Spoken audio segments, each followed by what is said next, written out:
All right, we're back to Relative Conscious. My name is Thomas Brown. Irvin Bryant Shout out to DJ for making our beat. at DW Made That on social media. Follow us on social media. That's at Kinda Woke on Instagram and Twitter. Relatively Conscious everywhere else. Like, follow, subscribe, and then hit us in the comments. What are we talking about today? Talking about Democrats fleeing the state. Irvin, they're fugitives of the law. Yeah, so it's true. They're gone. Yeah, they've got the Texas Rangers coming out after them, outlaw style. And that's about all the credit I can give them. All right. We already started. Yeah, we already started. So let me go ahead and share my screen real quick because I can take y'all from the beginning.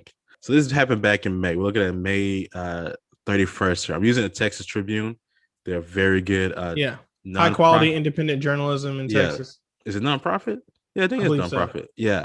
I would use this to Chronicle, but you got to have a subscription for them. But, hey, I don't blame it on the Houston Chronicle because you're going to do work. You should get paid to do your work well. Yeah. May 31st, there's a bill on the floor of the House, the Texas House, and the Texas House Democrats walk out the building, basically. They abandon the floor, so they don't have quorum, so they can't pass the bill, basically. In that bill, there's some very things that you can take issue with that I agree are a problem.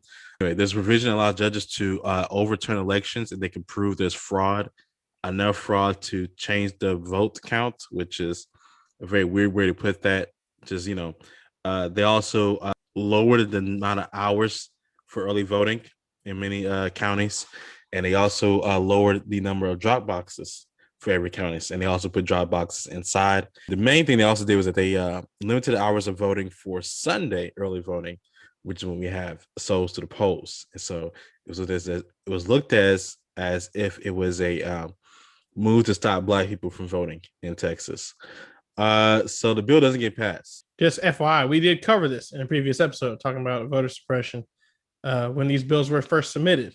Yes. This is months ago. Yeah. So that's back in, February, maybe. I want to say, yeah. And so now we're in May. They're right at the precipice of the end of the session because Texas is weird. We only have sessions once every other year and from January to May. And so it's May 31st. It's May 30th, right? So it's at the end of the session. And so the Republicans are going to pass the bill. But Greg Abbott got something for that. And so he calls a special session set for July 8th.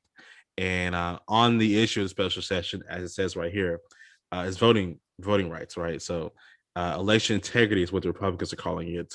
The Democrats are calling it voting rights. And off bat, he said, he didn't set his 11 items that he wanted to be done until the wee hours of the morning of July 7th, basically. So, but we all knew this was going to be on the table. Before that, Governor Abbott also took away funding for the legislature to punish the Democrats for stepping out. Yeah, so I'm taking your paycheck. Right, yeah. If you step out of work, you're not getting paid. Yeah. It's like, kind of like if you quit, it's your third no-show, no call this week. This is really important why we talk about the once every other year. Because Texas legislators are meant to not be able to eat off what they make.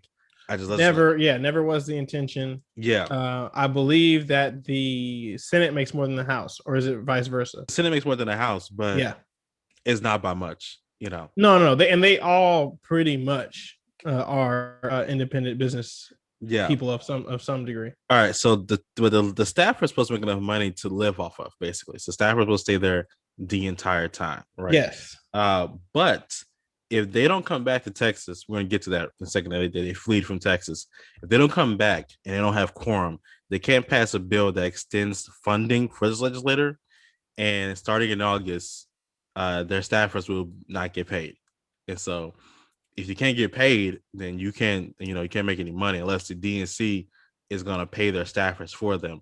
But that could lead to a whole list of issues, basically. Because then you're not a nonpartisan staffer working for the district or area you're supposed to work for. Now you become a partisan staffer, basically. So the bills came back up and they're literally going to just go right through. And so the Texas Democrats fled the state, basically. And so they got on a plane, they flew to DC. They're willing to stay out the state until The special session is over 30 days. So August 8th. Greg Abbott has already said, I'm gonna call another session. And so we can keep this game of chicken where y'all leave, I call a special session. Yeah. And he's already called the laws after them. The laws are after them, basically. Oh, yeah. It's state troopers. It's on and popping. Yeah, so if they step foot in Texas, arrest. They can be arrested. You will be quartered in the legislature, and until you finish doing your job, it's gonna get done either way. And what's your initial response to that timeline, to the setup of these events?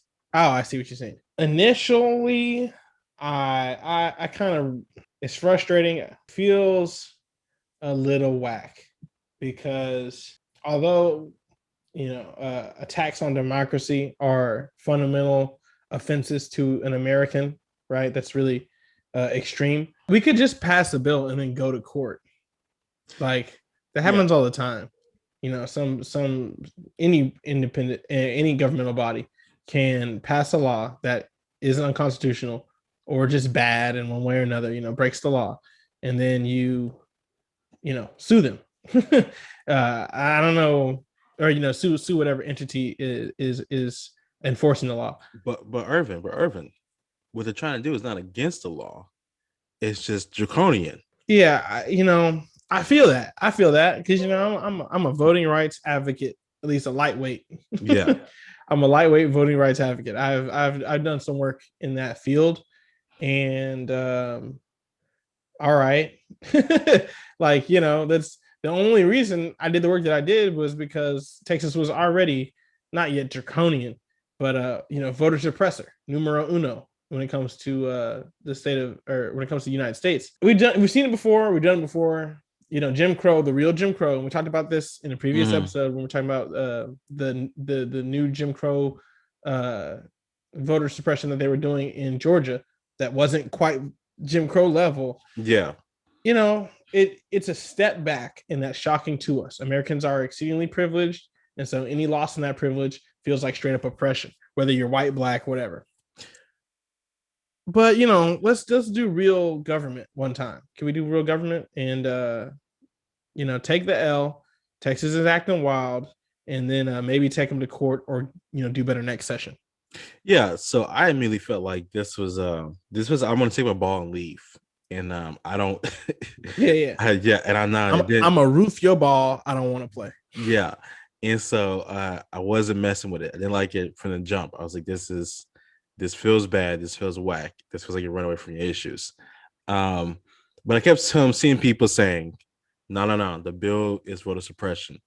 And so I was like, well, let me look at the text of the bill. Because, if it is voter suppression, then I am wrong to call the Democrats, all types of names 3 ways to Sunday. So let me look at the bill and make sure it's not that. And Irvin, I looked at the bill. It's not that much suppression going on here. And it's a real problem for me because I cannot stand, when I can't stand him more than anything else in the world. We've known this from when we're at PV together. It's people telling me the building is on fire, and it's not. But you're saying that to get me to do something that you want me to do, right? So I want you to vote, but you're probably not going to vote because you don't really like my candidates, and you don't hate the other candidate so much that's going to make you go out and vote. So let me tell you that the other candidate is doing something so heinous that it's going to get you and spur you to be okay with voting for my candidate. Human trafficking, devil worship, racist indoctrination, Pizzagate. You get the idea. Yeah, and both sides, I hate that people hate when people say both sides. Right, I do too. But both sides do this, right? So yes, I can't get people to hate Joe Biden enough. But I know you don't like Bernie Sanders and Kamala Harris. Joe Biden is he's a Trojan horse for the left agenda. Just make something up. Yeah. And so or if I'm Democrats, Greg Abbott is reinstating Jim Crow in Texas. And so, I went through this bill. I went ahead and started highlights and stuff. A couple of things real quick off top. During coronavirus, Texas, Harris County expanded the franchise, right? Expanded, the ability to vote, and they expanded it to where it was easy for you to vote because of coronavirus, right? So, Yes. um, you can vote for a motor. You can vote for a motor vehicle. They did the first ever 24-hour voting that I can remember. They did drive-through voting. You can absentee Everybody got the absent mail in. yeah, mail-in absentee ballots, right? Expand all the issues for those. The mail-in absentee ballot got restricted. So immediately, Greg Abbott said, "Nope, you can't do that." And so you had to give a reason for why you wanted to vote by mail. It was already a touchy subject. Other places, other states had it to where there was no reason necessary. You could vote by mail. Texas has always been that way. So you've always had to give a reason to vote by mail. You couldn't just do that because you wanted to. But I don't know. I guess I don't. I get the feeling people got very comfortable with how we expand the franchise, and those things they feel are guaranteed to them. And this bill takes a lot of that stuff away. I think it's like we have quite a few rights in America, and once you expand the avenues for me to express these rights or for me to act on them, and then you narrow the options that I have to act on these rights to assert those. Though the right itself is not being taken away, you're limiting the ways that I can live in that, and it feels like it's taken away. Like oh wow, this mail-in thing is my favorite way. It's the only way I want to do it now. And then sorry, you can't. So it's like wait, hold up. That's all right though. I'm not saying that people are stupid and confusing those, but I understand it feels exactly like a right is being taken away because that's how I exercise that right. So and there's nothing inherently wrong with it, right? And if we live in real life, real world, mail-in voting isn't rife for fraud or anything like that. Yeah. So let me go to the first one. Vote in a car, basically. So you could pull to the polling location, a poll worker come out to you. My dad voted. And so they'll bring the form to you, or it was a tablet you voted on because it's electronic. And you would show them your ID. They'll hand you the tablet. You would cast your vote. They'll give it back to the poll worker. You'll drive off. Don't have to leave your vehicle. Drive through. We love drive-throughs in America, but they took that away basically. Now you got to get up and go into the polling location, unless you have a disability. So if you have a disability where you can't walk, or you need a walker or motorized vehicle, you can still vote in a car. But if you're perfectly able to walk on your two legs, then you got to vote, come into the polling location to vote. I guess some advocates will say the sticky point here is that some people need wheelchairs or walkers, but they aren't considered disabled by the state. And so therefore they would need to vote in a car, but because the state doesn't say they're disabled, now you got to come in and walk in. Kind of like people who need to park in disability parking. So if you need to park in handicap parking, but you don't have a sticker, but like you are, handicapped, this kind of one of those issues, basically. Let's be clear. Yes. Greg Abbott gave a hilarious answer to why this would be illegal now. My man, they say, okay, so you don't like the motorized, from the vehicle drive-through style. Why? ¿Por qué? My man said, well, see, it's just like that stuff with the handing out waters in the line. Yeah. You could advertise with a bumper sticker in front of somebody in the drive-through line, and that's going to change their vote. And that's just not fair. Yeah, that's just hilarious. That is hilarious. That's what it's like, bro. I want to know who came up with that one. I know Greg didn't come up with that one himself. That's comedy gold. I mean, the real reason is because I don't want you to. Yeah, it's like stop voting, bro. You're doing it too much. Please. Yeah. And now the response from people on Facebook are like, well, if you can walk, then walk. And if you can't walk, then go to the state and get paperwork saying you can't walk. Other than that, miss me with all your arguments, basically. I would like to see that philosophy flourish in the Whataburger drive-through line. In the Walmart. I know how many of y'all be getting on those motorbikes. Y'all know y'all don't want to get out of that car. Yeah. And you don't believe in coronavirus. So I know you're not trying to avoid that. Yeah. People straight doing the pickup, but you perfectly fine. You could go inside the shop. Go inside the shop then. Basically, when the early voting has to happen. Each weekday of the early voting period, that is not a legal state holiday, and for a period of at least 9 hours, except that voting may be conducted no earlier than 6 a.m. no later than 10 p.m. Right. So the main issue here is that it takes away the 24-hour voting, basically. And so Harris County had such great numbers of 24-hour voting, not only Harris County, but in Austin and in Dallas. They were going to do it maybe several days in the early voting period because a lot of people who do shift work just go at any time to go vote. Right. Basically. Right now, I get off at 11 p.m. Yes. So I'm going to vote after work on the way to the house. Real easy. And so the last thing was about souls to the polls, right? Are they trying to keep Black people from doing souls to the polls? And so the bill in May, it stopped how long voting can be done on Sundays. And so now it says on the last Saturday of early voting period for at least 12 hours. So during early voting, at least be 12 hours of early voting on Saturdays. And on last Sunday, the period for at least 6 hours. It was 5 originally. But it has to be no earlier than 9 a.m., no later than 10 p.m., right? And so my question to you, Irvin, is, so where's the suppression? I've shown you, these parts. I mean, the bill goes on. Most of it is about the what's called the handling of actual voting, like partisan poll watchers. They can be closer now. During coronavirus, Harris County, in other counties kept the partisan poll watchers at bay because of coronavirus. They're like, you got to be on that side of George R. Brown to watch, use binoculars.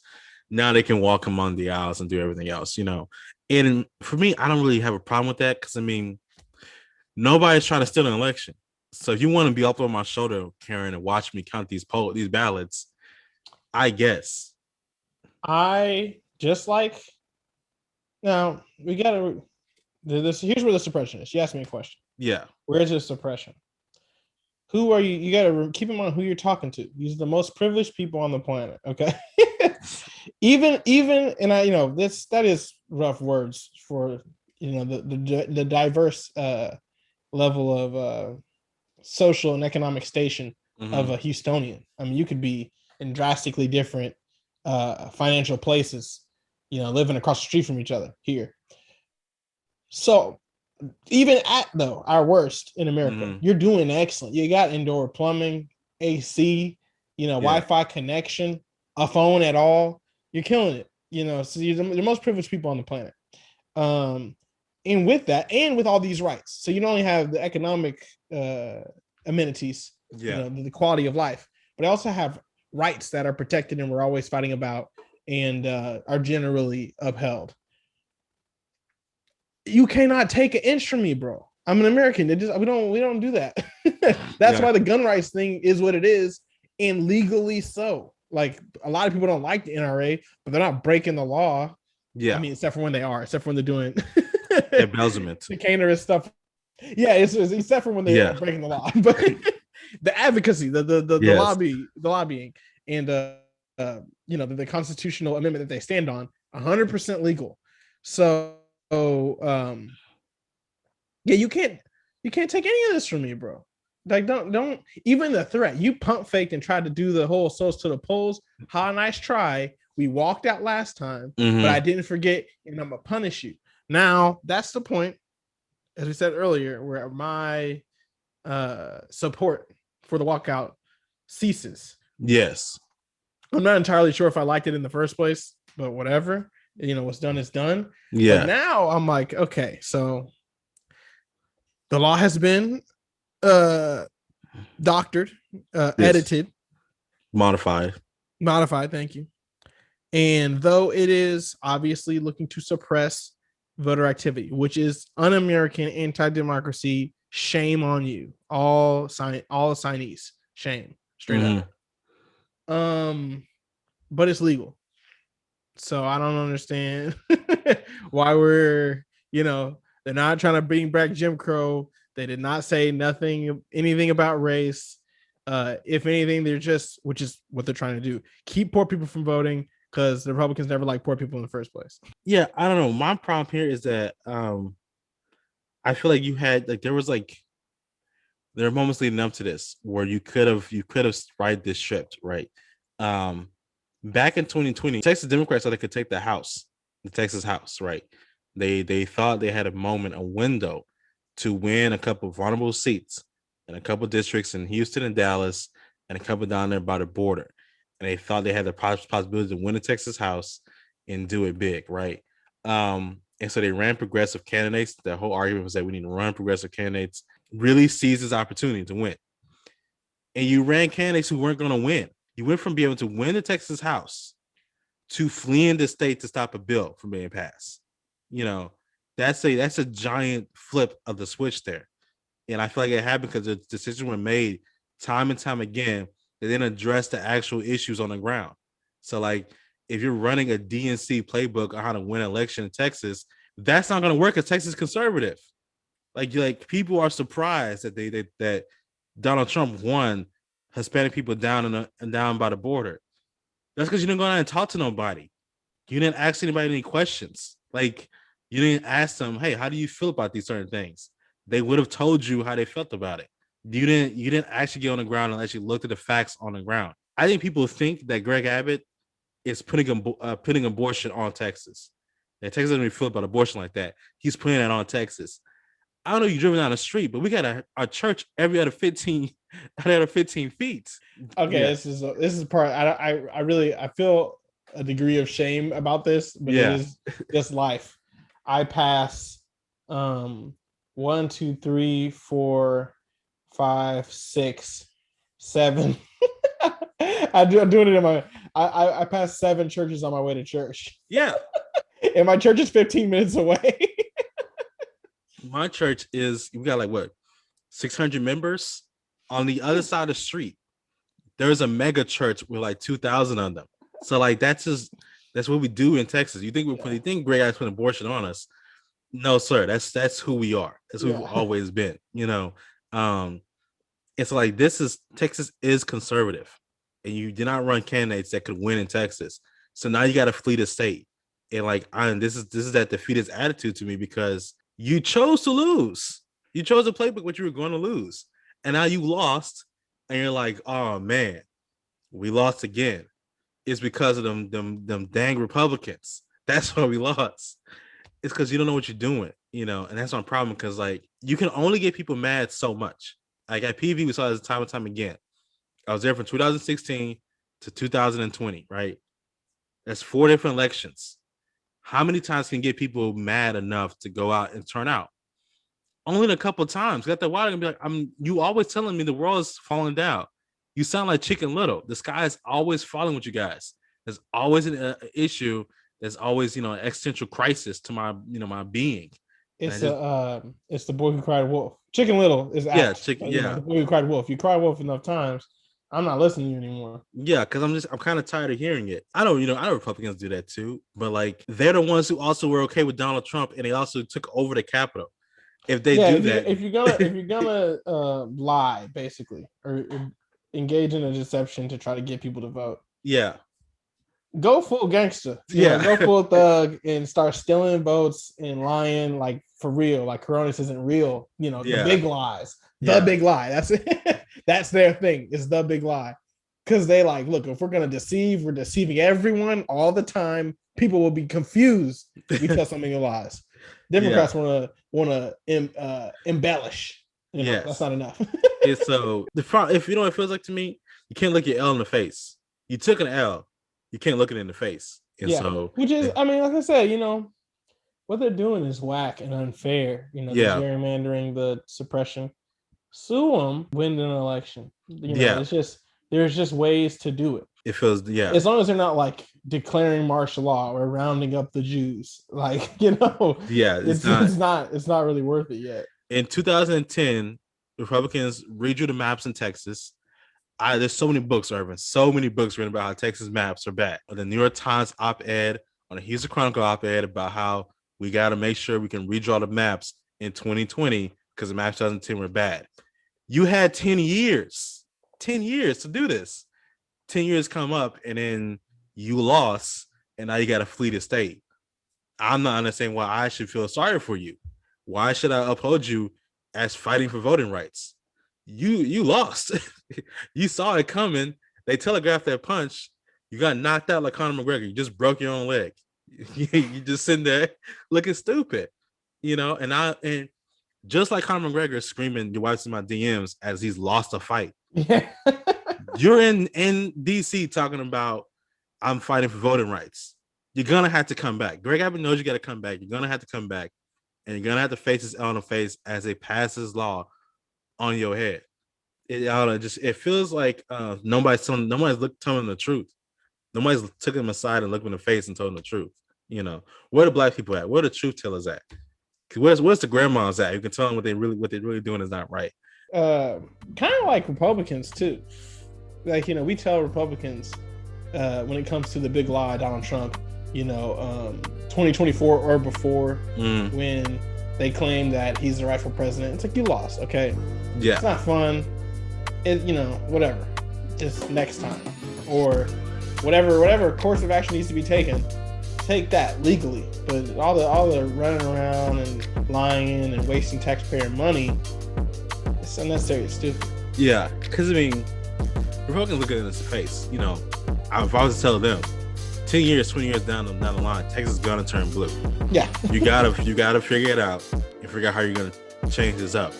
When they flee the state at some point, they're gonna do it once Texas turns blue and they, try to pass some law they don't want to pass. I'm gonna tell them the same thing. You had 20 years, you saw it coming. Yeah. They're gonna they see it. I don't know what they're gonna do to stop that, but they're gonna do. They're making those moves right now. But like CPAC, Dan Patrick talked about it. He said, "Oh, not over my dead body." Quote, but he said basically over my dead body. It's not turning blue. I will not allow it. He said it before over my dead body about coronavirus. So same. Yes. Yeah. And so if 20 years from now, I'm gonna tell you saw your kids going to school with a bunch of brown kids. You saw that the kids, the country was getting more diverse. You knew it was coming. Take this L. Anyway, my name's Thomas Brown. Irvin Bryant. Peace. Do it to him, D.